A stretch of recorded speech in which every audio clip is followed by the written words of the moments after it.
El 16 de febrero de 1943 fue llevada de su celda de una prisión de Berlín hacia un lugar de ejecución. Su cabeza fue cercenada por una guillotina. Mildred Fish fue la única mujer estadounidense ejecutada por órdenes directas de Hitler. ¿Qué hizo para desatar la furia del señor de la guerra? La respuesta yace en una eficientemente mortífera red secreta de espías dedicada a restarles poder al Tercer Reich y a Japón, su compañero en el eje. Pero sus agentes no trabajaban para Estados Unidos, eran espías de la Unión Soviética.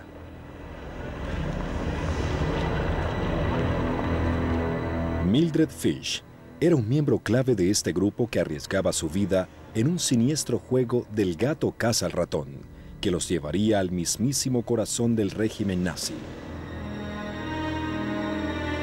Esta es la historia de la Orquesta Roja, una organización que tenía un solo propósito: acabar con el dictador más terrible que el mundo jamás vio.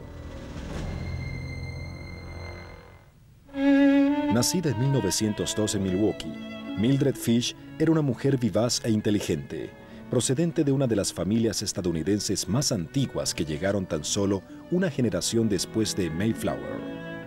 Cuando tenía 24 años, Mildred se casó muy enamorada de Arvid Harnack, un estudiante alemán que realizaba sus estudios en Wisconsin. Se mudaron a Alemania, donde Mildred se desempeñaba como profesora de literatura. Sin embargo, allí la situación se hacía cada vez más terrible. Las calles estaban tomadas por los camisas pardas, quienes imponían las ideas racistas de Adolfo Hitler y sus secuaces. Los Harnack estaban horrorizados por la creciente intolerancia, y lo que ellos no sabían es que estaban a punto de ser arrastrados por la marea de terror del régimen nazi. 4 años después, Hitler es elegido canciller de Alemania. Los socialistas y otros izquierdistas que se oponían a su visión fueron arrestados y enviados a campos de concentración. Mildred y Arvid estaban decididos a oponerse al régimen nazi. De forma secreta, Mildred ayudó a los judíos alemanes a huir del país y escapar de la aniquilación. Juntos tomaron la decisión crucial de formar parte de una naciente organización soviética de inteligencia que comenzaba a expandirse por toda Europa.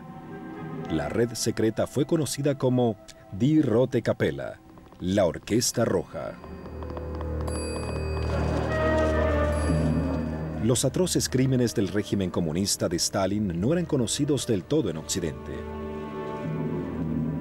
Muchos izquierdistas lo veían como la única potencia suficientemente fuerte para derrotar a Hitler. Los agentes crearon fachadas perfectas uniéndose a las organizaciones nazis. En junio de 1933, Mildred se unió a la Asociación Nazi de Profesores. Arvid, por su parte, trabajaba para el Ministerio de Economía en Berlín y rápidamente fue promovido a puestos más elevados. A partir de 1935 enviaba información secreta sobre la economía de Alemania a la Unión Soviética. En 1937 se vio forzado a unirse al partido nazi, cuando se aprobó una nueva ley en la que a los funcionarios nazis se les otorgaba el poder de despedir a empleados del gobierno cuya lealtad estuviese en duda. En el transcurso de la década de los 30, la red de espías comunistas comenzó a establecer su sistema de contactos dentro de las instalaciones nazis. Para el momento en que la guerra comenzó, ellos estaban listos para entrar en acción. En 1939, Hitler invadió Polonia. Este movimiento lo colocó frente a frente con Stalin. Pero Hitler había ganado tiempo para otra estratagema militar al firmar un pacto de no agresión con Stalin. Alemania y la Unión Soviética se dividieron Polonia. El mundo se escandalizó con el cinismo de dicho trato. Pero Stalin estaba muy satisfecho. Había asegurado por los momentos sus fronteras occidentales, así que podía concentrar sus fuerzas militares en el lejano oriente. Allí se enfrentaba con el poder militar agresivo de Japón. En 1932, los japoneses invadieron Manchuria como el primer paso en el camino hacia el ataque a China. pero ello también los acercó peligrosamente a la Siberia soviética y sus invaluables materias primas. Stalin también temía que se repitiese la desastrosa historia de la guerra ruso-japonesa de 1905, en la que la Rusia imperial se vio humillada. Su servicio de información necesitaba saber si Japón planeaba invadir la Unión Soviética. Para ello se dirigieron a un hombre, Richard Sorge, de madre rusa y padre alemán. Fue a la escuela en Berlín. Cuando estalló la Primera Guerra Mundial se unió al ejército alemán, pero después de sufrir graves heridas en las trincheras, fue excusado del servicio. En 1917, Sorge quedó impresionado por la revolución bolchevique en Rusia y 2 años después se unió al Partido Comunista Alemán.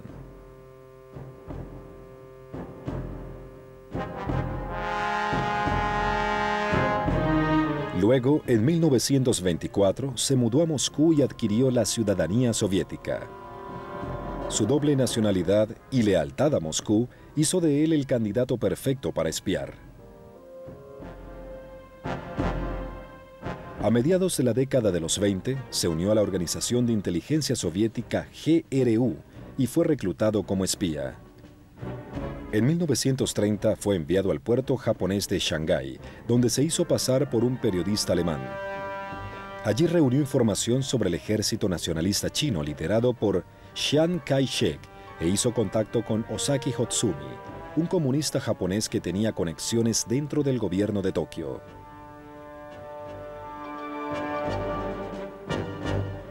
Cuando Japón invadió Manchuria, el GRU decidió enviar a Sorge a Japón, pero primero trabajó en Berlín como corresponsal extranjero. E incluso se unió al partido nazi y el ministro de propaganda Joseph Goebbels asistió a una fiesta en su honor.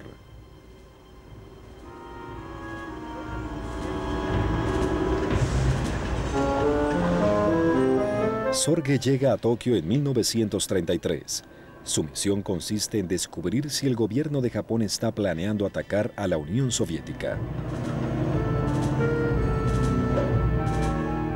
Tiene acceso a la embajada alemana y el agregado militar de esta, el coronel Eugene Ott, le proporciona información vital sobre el ejército japonés. Sin embargo, es la amistad que mantiene con Ozaki Hotsumi lo que lo lleva al corazón de la gobernación japonesa. En Tokio se hace amigo del príncipe Konoye, un miembro de la familia imperial japonesa quien se convertiría en el primer ministro de su país. A través de Konoye, Sorge obtiene información crucial sobre el armamento japonés. Hotsumi también ayuda a Sorge a obtener una copia de los programas económicos y diplomáticos del gobierno japonés para 1936. Esto le proporcionó la información que Stalin necesitaba conocer. Japón no tiene intenciones de atacar a la Unión Soviética. Pero las relaciones diplomáticas entre Japón y Alemania se hacían más estrechas. Sorge recibió información del pacto anti-Comintern que se haría entre ambos países, 6 semanas antes de que éste se presentara ante el Parlamento japonés. El mensaje estaba claro. Japón y Alemania reconocían a la Unión Soviética como enemiga. Sorge alerta a la inteligencia soviética de inmediato. Stalin continúa mostrando recelo hacia Japón. En 1939, la Fuerza Aérea japonesa y luego su ejército penetran Mongolia, un país satélite del Imperio Soviético.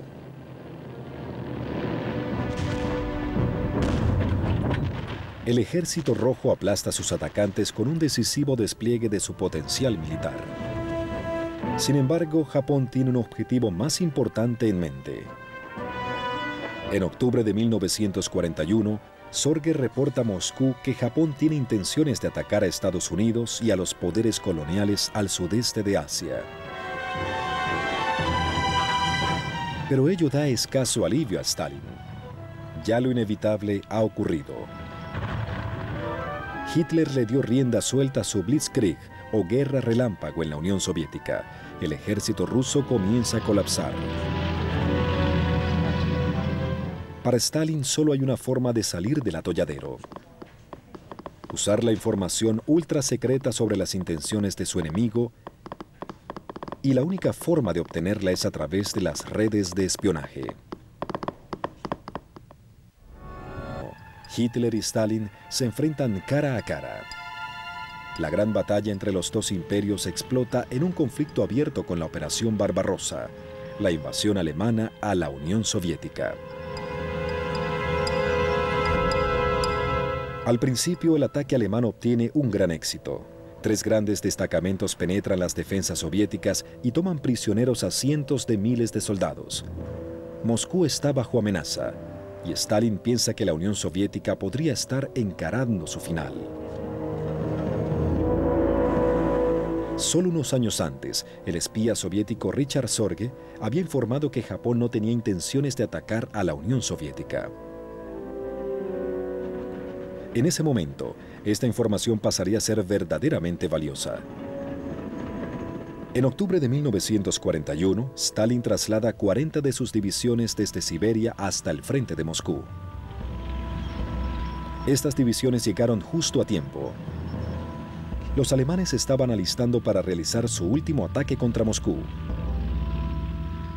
Pero el 10 de diciembre, las divisiones siberianas se unieron al contraataque soviético y la ofensiva alemana fue repelida mortalmente.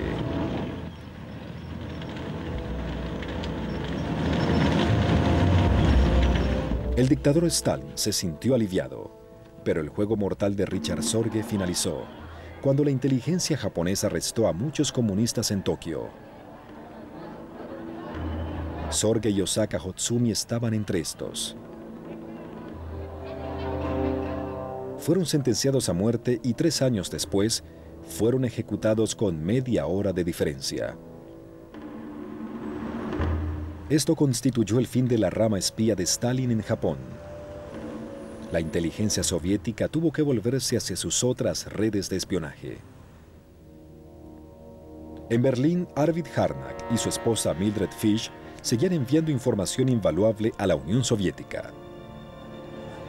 Mientras Mildred continuaba ayudando a los alemanes judíos a escapar de la persecución nazi, Harnack hizo contacto con otro espía antinazi que trabajaba en el gobierno. Se trataba del teniente Harro Schütze-Boysen, que servía como oficial de inteligencia en el Ministerio de Aviación y tenía acceso a reportes secretos enviados al mariscal de Reich, Hermann Göring. Desde 1941, Harnack y Schütze-Boysen transmitieron información crucial a Moscú casi todas las noches por medio de comunicaciones por radio desde casas seguras. Algunas de estas comunicaciones incluían detalles sobre armas nuevas, como bombarderos de largo alcance, radares y misiles.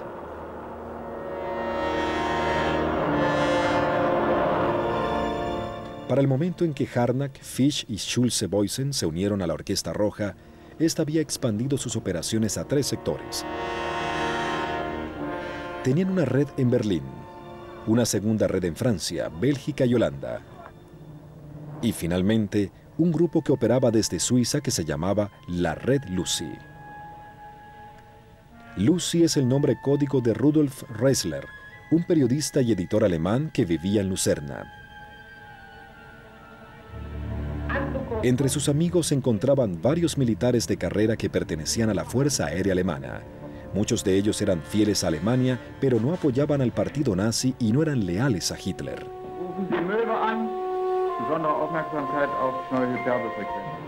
En 1939, un amigo logra que Ressler trabaje en el servicio de inteligencia suiza en Lucerna.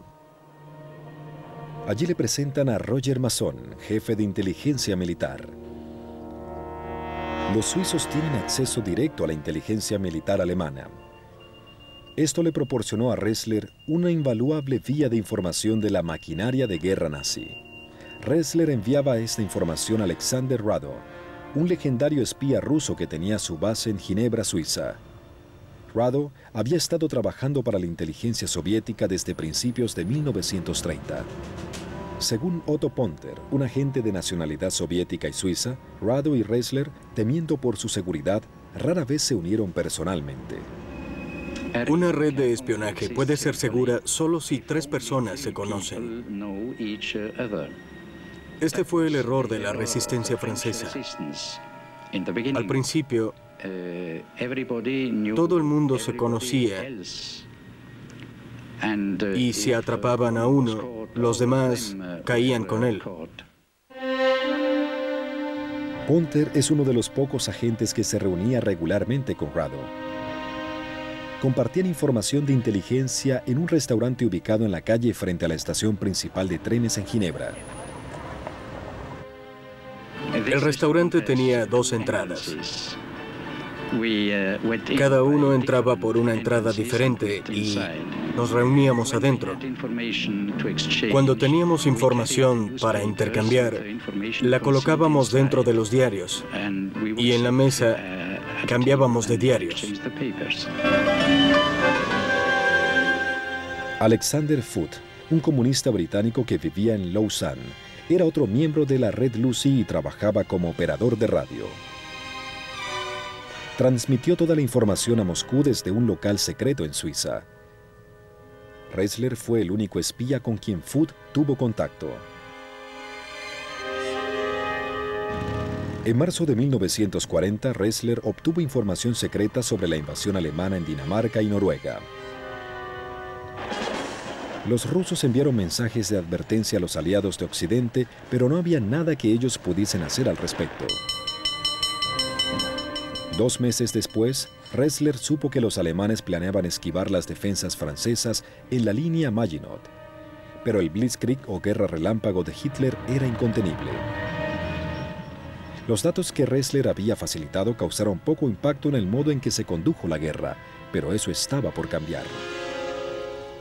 La Red Lucy tenía varios informantes nazis de importancia en las esferas más altas del gobierno. Aún hoy en día, algunos de estos hombres siguen sin conocerse, pero suministraron información desde el corazón de la maquinaria militar de Hitler, los cuarteles generales del alto mando alemán. Sus reportes fueron los que le dieron la oportunidad al ejército soviético de detener el Blitzkrieg en una de las más grandes batallas de la guerra. En 1942, la red de espías de Ressler obtuvo una lista completa de las unidades del Sexto Ejército Alemán implicadas en el ataque a Stalingrado. Rado me dio información que Ressler recolectó y me pareció maravillosa. Recuerdo un cable con toda la organización de batalla del mariscal von Paulus del Sexto Ejército Alemán antes de Stalingrado. Allí estaban los nombres de las divisiones, sus comandantes, la posición de cada regimiento y el número de armas que poseían. Si no hubiese cifrado ese mensaje, nunca lo hubiese creído, incluso hoy. Armados con esta información, el ejército soviético rodeó al mariscal de campo alemán Paulus, estrangulando su ejército y llevándolo a la rendición. La rendición de Paulus en enero de 1943 marcó el inicio del fin del frente oriental de Hitler. Esto fue seguido rápidamente de más información de inteligencia que permitía al gobierno soviético predecir de forma precisa la dirección y fuerza de los ataques alemanes en Kursk durante 1943. Esta fue una batalla titánica de tanques en la que el ejército soviético resultó victorioso. Pero el funcionamiento de la Red Lucy estaba por finalizar. Ressler había estado compartiendo su información con el servicio secreto suizo. Si Hitler sabía algo de la traición, la neutralidad de la que gozaba el país estaría en riesgo, así que los suizos decidieron actuar en contra de la red de espionaje Lucy. Los localizadores de emisiones de radio descubrieron el punto exacto desde donde se hacían las transmisiones a Moscú. Allanaron la casa de donde se hacían las transmisiones de radio y encontraron papeles escritos de puño y letra de Alexander Rado, ocultos en la madera de la base de una pared. En los papeles encontraron el código utilizado por la Red Lucy. Alexander Foote fue arrestado en noviembre de 1943. Se le prohibió a Ressler comunicarse con Moscú, pero no fue arrestado hasta que la policía suiza recibió información de lo que hizo en mayo de 1944. 4 meses después, los suizos liberaron tanto a Ressler como a Foote, pero la Red Lucy había sido desmantelada. Otra rama de la Orquesta Roja se había esfumado. Sin embargo, otra red importante de la Orquesta Roja, asentada en la zona occidental de la Europa ocupada por los nazis, estaba funcionando a toda marcha. Pero cuando la Gestapo comenzó a desenmascararla, los resultados serían catastróficos para los agentes involucrados. La cuenta regresiva para el desastre tendría lugar en las calles de Bruselas y París. De esta rama de la Orquesta Roja. Trepar trabajó por primera vez en una fundición de una región de Polonia habitada por alemanes. En 1923 fue arrestado por la policía por liderar una huelga de trabajadores. Después de su liberación, Trepar emigró a Palestina y trabajó en un kibutz. Cuando se unió a un partido comunista, las autoridades británicas lo deportaron y entonces partió a Francia. En París se unió a una red de espionaje soviético y cuando ésta colapsó, escapó a Moscú, donde fue entrenado por el servicio de inteligencia del país. Los líderes de las unidades subyacentes de la Orquesta Roja siempre supieron que la guerra contra la Alemania nazi era inevitable. No importaba si esta era en el este o en el oeste, por lo tanto, un grupo bastante numeroso en el que me encontraba yo comenzó a organizar una red contra la Alemania de Hitler.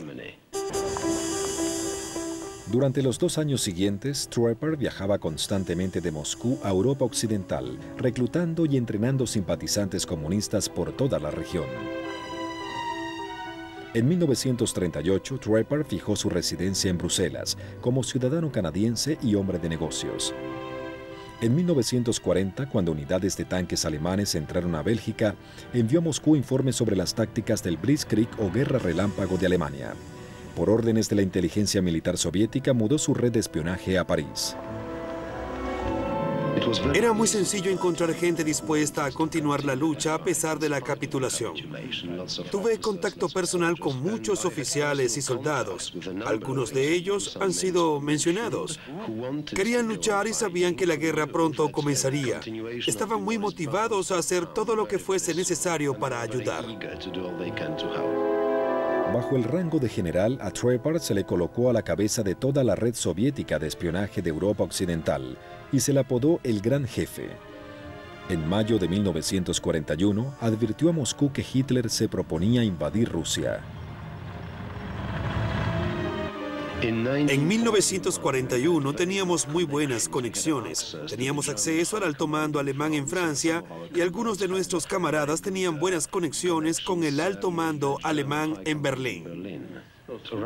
Los rusos recibieron información detallada concerniente a no solo la fecha, sino la dirección que tomarían los ataques e incluso la organización de las divisiones del ejército.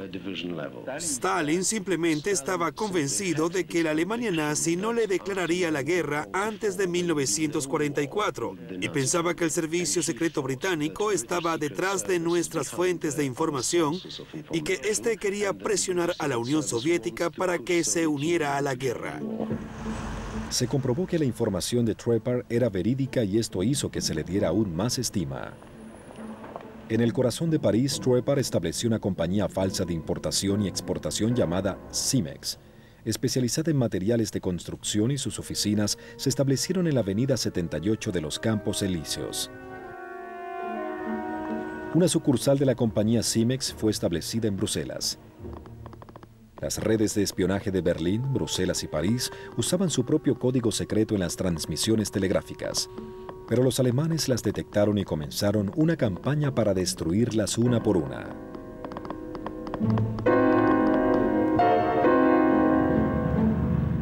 Usaron aviones Junkers Ju-52, especialmente adaptados y equipados con aparatos de detección de ondas de radio para encontrar las estaciones de transmisión. Identificaron 3 en Berlín, pero estas cesaron de trabajar antes de que fuesen localizadas. La única estación de transmisión que continuó trabajando fue la que utilizaba la llamada señal PTX. A finales de junio de 1941, los alemanes la localizaron. Estaba situada en Bélgica dentro de un triángulo de 48 kilómetros. Se le ordenó al agente alemán Harry Peipe encontrarla. Por extrañas cosas del destino, Peipe establece su oficina en el edificio 192 de la calle Royal, el mismo donde se encontraba la agencia falsa de Trepar. Todas las mañanas, los agentes alemanes y soviéticos se saludaban inocentemente, ignorando por completo que uno estaba cazando al otro. Las camionetas alemanas de detección de ondas de radio recorrían las calles de Bruselas. Día tras día le seguían la pista a las transmisiones de radio soviéticas, hasta que descubrieron en cuál calle se ubicaba la estación.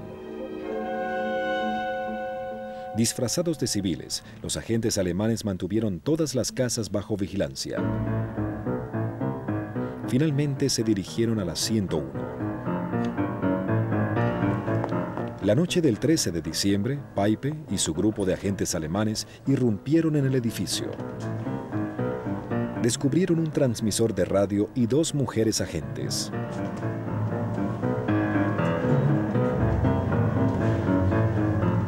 Luego, revisaron con detenimiento el edificio y descubrieron una puerta secreta que conducía a un taller donde falsificaban documentos alemanes militares.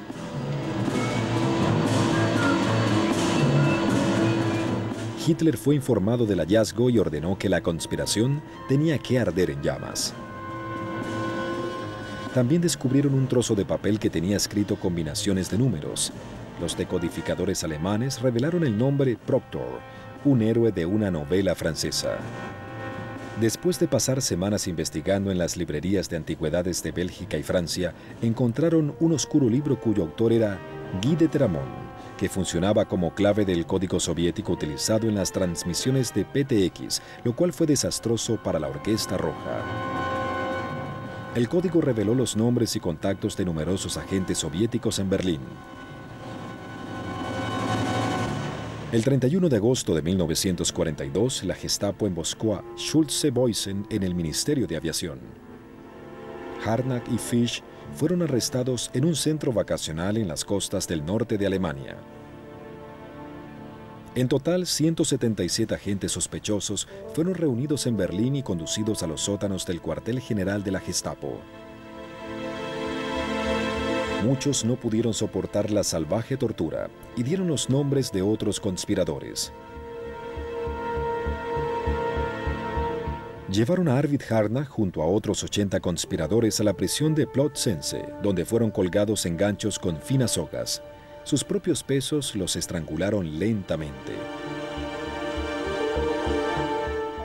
La estadounidense Mildred Fish fue guillotinada. La destrucción de la red de la Orquesta Roja en Bruselas y Berlín fue el mayor golpe que sufrió la inteligencia soviética. No obstante, el maestro del espionaje, Leopold Trepar, aún seguía activo en París. Tenía que ganar el juego de su vida, evitar caer en las fauces de la Gestapo.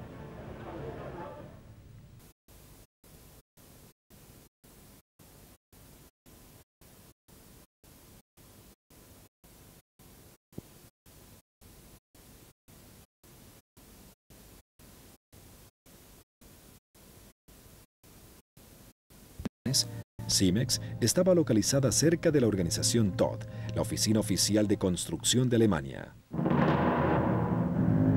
Trepar con sus miembros en el cabareto, luego de tos y entretenimiento, se hizo amigo de los corruptores nazis.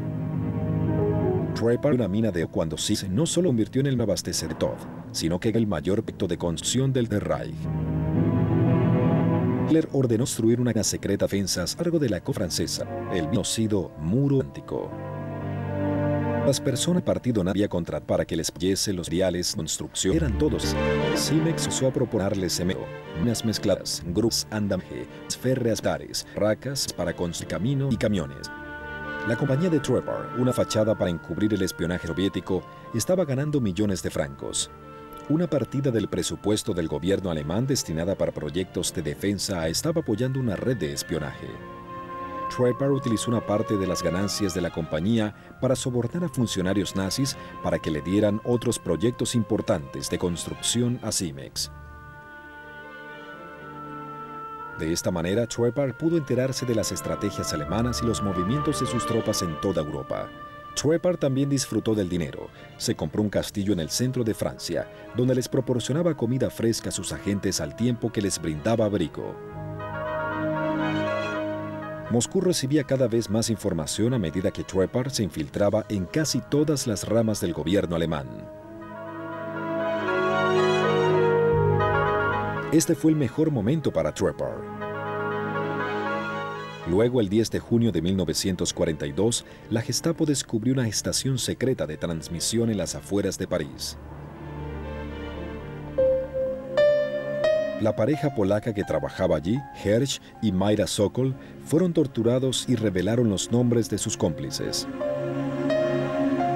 En Bruselas, una segunda estación secreta de transmisión fue descubierta por los alemanes y su operador, Johannes Wenzel, también fue capturado. Durante el interrogatorio que se le realizó en un campo de concentración, accedió a convertirse en un agente nazi encubierto. Wenzel comenzó a transmitir mensajes falsos a favor de la Gestapo. A través de él, la Gestapo descubre el nombre del comandante de la Orquesta Roja, Leopold Trepar. Harry Peipe y su equipo de la Gestapo fueron a París para localizarlo. Sabían cómo era físicamente y cuáles eran sus nombres falsos, y ahora sabían la naturaleza real de su compañía. Los nazis inmediatamente irrumpieron en las oficinas de Simex en París y acabaron con sus operaciones por completo. Peipe le propuso un acuerdo lucrativo que incluía la comercialización de diamantes, pero Trepar no cayó en la trampa. Advirtió a Moscú sobre las transmisiones falsas de la Gestapo. Se escondió y decidió mudar su centro operacional de París al sur de Francia. Trepar se desharía de su identidad mediante un cadáver falso y un certificado de defunción. Pero antes de abandonar París necesitaba ver un dentista. Esta es una decisión que vivirá lamentando. Peipe averiguó el nombre del dentista y se dirigió a su consultorio. El dentista le informa que está aplicando un tratamiento a un nuevo paciente de apellido Dubois, a quien le corresponde asistir al día siguiente. La Gestapo transforma el área en una enorme trampa. Los agentes se colocan en todas partes del edificio. Al día siguiente, Trepar es arrestado al entrar al consultorio del dentista. Lo interrogaron en el cuartel general de la Gestapo y revela el nombre de muchos de sus colegas quienes son arrestados de inmediato. La Gestapo le informa sobre su plan para socavar las fuerzas de los aliados. Están desesperados por lograr una tregua entre Hitler y Stalin y quieren que Trepar los ayude a negociar un trato. Fingiendo hacer contacto con el Partido Comunista Francés, Trepar envía un mensaje codificado informando a Moscú de su arresto. El 13 de septiembre de 1943 le dan permiso a Trepar para que vaya a una farmacia en París, ya que el agente de la Gestapo que lo acompañaba estaba quejándose de dolores estomacales. Trepar promete darle un remedio especial y deja a la gente en el auto. Luego entra a la farmacia y allí se desvanece. El espía rojo abordó un tren rumbo a las afueras. Los alemanes pusieron en marcha un gigantesco operativo de búsqueda, pero no lograron capturarlo, ya que Trepar se movía de una guarida a la otra. Al final se escondió a 90 metros del cuartel general de Peipe. La Gestapo siguió intentando desesperadamente establecer contacto por radio con Moscú en busca de una tregua, pero su plan se vio frustrado cuando los aliados liberaron París el 31 de agosto de 1944. Trepar logró establecer contacto con la Unión Soviética. El 6 de enero de 1945, finalmente se reúne con sus camaradas en Moscú. Pero en lugar de ser recibido como un héroe, a Trepar lo encarcelan en la prisión de Lubyanka durante 10 años. Su castigo es producto de la paranoia de Stalin por la Guerra Fría. Trepar sabe demasiado acerca de las operaciones de espionaje soviéticas y es necesario evitar que caiga en manos de Occidente. Por suerte, no fue fusilado. Stalin muere 10 años después y lo que sabía Trepar ya es de poca utilidad. Tras su liberación, Trepar regresa a Polonia y se establece en Varsovia. Previa autorización del gobierno británico, Trepar viaja junto con su esposa a Inglaterra en 1973 para someterse a un tratamiento médico. Falleció en 1982 y sus restos fueron enterrados en Israel. Las redes de espías rojos presenciaron periodos cortos de gran éxito. Pero la mayor parte de estos logros no habrían sido posibles de no haber contado con información proporcionada por figuras clave del régimen nazi. Durante décadas, la identidad de estos personajes siguió siendo un misterio, pero hoy se han realizado descubrimientos asombrosos. La de Kursk fue una de las batallas decisivas en la pugna entre Hitler y Stalin. La derrota de los alemanes en este enorme combate entre tanques marcó el final del reino del terror en el frente oriental. La red de espionaje Lucy, apostada en Suiza, le transmitió información clave acerca de este conflicto a la inteligencia soviética en Moscú. Pero ¿quién le proporcionaba a Lucy los planes secretos de Hitler? En 1942, un misterioso agente de nombre código Werther suministraba cerca de 20% de la información que procesaba Lucy. Según investigaciones publicadas recientemente, Werther era uno de los secuaces de Hitler, un hombre al que Hitler le hubiera confiado su propia vida. En 2000, Louis Kilzer, autor laureado con el premio Pulitzer, realizó una publicación sorprendente en su libro Hitler's Traitor. De acuerdo a su hipótesis, Werther pudo haber sido Martin Bormann, uno de los oficiales de más alto rango del Tercer Reich. Bormann era secretario privado de Hitler y uno de los colegas en el que más confiaba. El nombre de Werther apareció por primera vez en 1941, cuando cierta información clave llegó a manos de Rudolf Ressler, un periodista alemán y espía de los soviéticos que vivía en Lucerna, Suiza. En ese mismo tiempo, Bormann reclutó a su asistente, Heinrich Heim, para que en secreto escribiera todo lo que Hitler decía en privado. Juntos logran registrar cada discurso pronunciado por Hitler. En 1953, este registro secreto se publicó en un libro titulado Hitler's Table Talk. Cuando la guerra se volvió contra Hitler, un grupo de generales alemanes urdían una conspiración para asesinarlo. Según Kilzer, Bormann quizá fue parte del complot. A partir de septiembre de 1942, Bormann decide utilizar abiertamente un equipo de taquígrafos para llevar un registro de todo lo dicho por Hitler. Casualmente, la inteligencia soviética nota que, repentinamente, la información suministrada por Werther es mucho más detallada. Gracias a Werther, se obtiene valiosa información táctica y estratégica acerca de la batalla de Kursk. El resultado es una catastrófica derrota para los alemanes.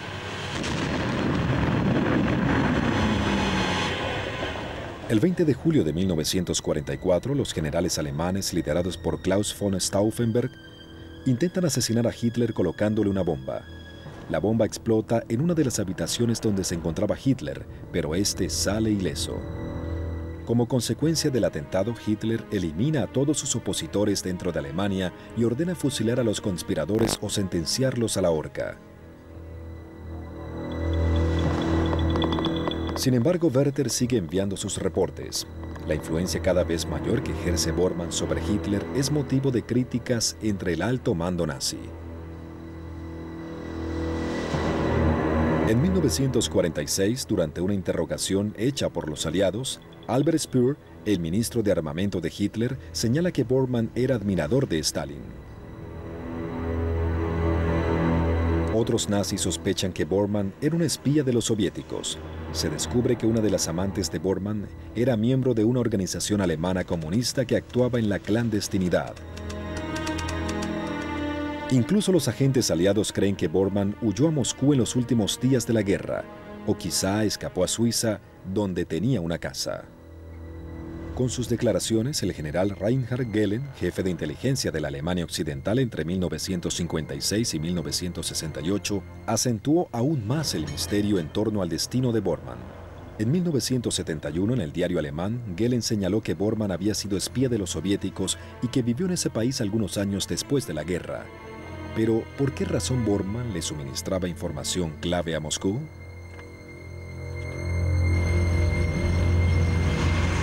En su más reciente libro, Louis Kilzer sugiere que Bormann era un apasionado socialista. Según Kilzer, Bormann no deseaba ver derrotada a la Unión Soviética. Esperaba más bien que soviéticos y alemanes se aliaran para luchar contra las potencias capitalistas, Estados Unidos e Inglaterra. Rudolf Ressler, el contacto clave en la red Lucy, era quizá el único hombre que podía corroborar esta teoría.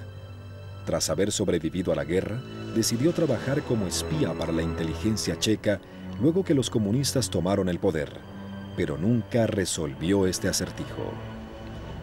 Murió en Lucerna en 1958 y se llevó el secreto sobre la verdadera identidad de Werther a la tumba. Pero existe otra teoría. Según los investigadores, las agencias de inteligencia estadounidenses y británicas utilizaron la red de espías rojos para enviar información estratégica clave a sus aliados soviéticos. Desde el comienzo de la guerra, el Servicio de Inteligencia Británica pudo descifrar los mensajes que los alemanes enviaban mediante su máquina codificadora Enigma. Bletchley Park, el cuartel de decodificación de los británicos, se había mantenido ocupado interceptando estos mensajes y decodificándolos. La información obtenida era denominada Ultra. Los británicos y estadounidenses se quedaron con la información más importante y solo una parte de la información fue enviada a sus aliados soviéticos, pero se toparon con un gran inconveniente. Joseph Stalin, el dictador soviético, no confiaba en sus aliados de Occidente. Desechaba toda información proveniente de ellos por considerarla mentiras urdidas para engañarlo. Para que la información llegara a Stalin, los aliados debían hacerla pasar por la red Lucy para que fuese considerada confiable.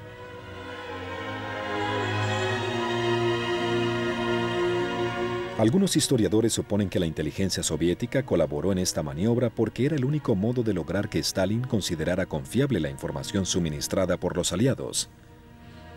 Sin embargo, esta es otra hipótesis que quizás sea un misterio para siempre.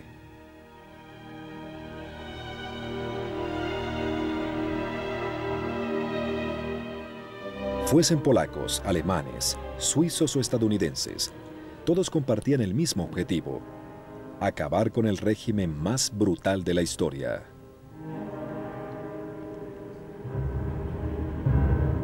Durante años, estos agentes actuaron en todos los ámbitos de la sociedad alemana, desde los hombres que le suministraban a los nazis los materiales de construcción, hasta los hombres en los que más confiaba Hitler. Quizás las respuestas a muchos de los misterios en torno a la red de espías rojos yacen ocultas en algún archivo ruso. Sin embargo, hasta hoy, sus secretos siguen siendo uno de los mayores misterios de la Segunda Guerra Mundial.